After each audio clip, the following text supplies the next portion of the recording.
我不知道太阳怎么赢森林狼的，太阳估计要被森林狼淘汰了。恭喜森林狼120比95大胜太阳，系列赛取得首胜。本场比赛太阳8打5都打不过，而且还是惨败。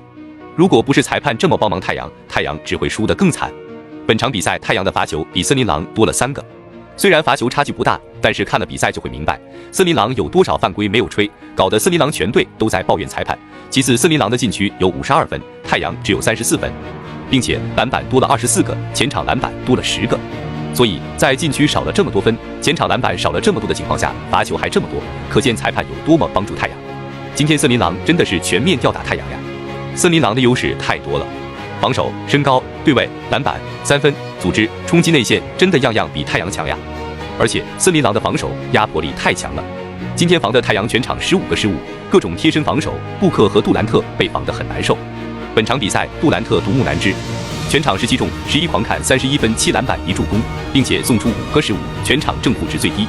杜兰特的防守很显然是被高估了，今天被爱德华兹和唐斯打了多少个？而且杜兰特的外线3分防守真的不行，谁打他都能进。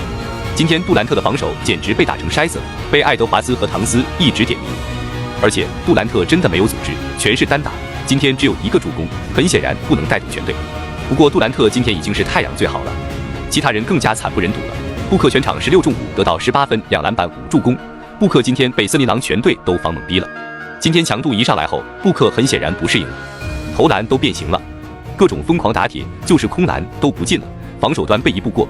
而且今天他打不了任何人，布克没有罚球就开始原形毕露，之前就说他依靠罚球，果然季后赛强度一上来就不适应了，今天太拉了。还有那个阿伦和戈登都是妥妥的战犯，各种空位就是不进，一个3中0，一个5中0。太阳这个球队真的只有单打，一点组织和跑动都没有。杜兰特打完，布克打，然后比尔打，而且防守还不好。今天篮板输了24个，这怎么可能赢呢？而森林狼的爱德华兹今天真的超神了，全场24中14狂砍33分9篮板6助攻，今天除了失误6个，其他基本上是完美的。今天各种点名杜兰特打，把太阳全队都打了一个遍，没有人能防住他。第3节11中8得到18分。由于他的出色发挥，太阳动不动就包夹他，是真的强。在爱德华兹的带领下，太阳毫无招架之力。而唐斯今天也确实变得非常强硬，今天他一背身打内线就有2个人包夹，如果不包夹的话，他基本上就能进，杜兰特根本防不住，被他一打一个准。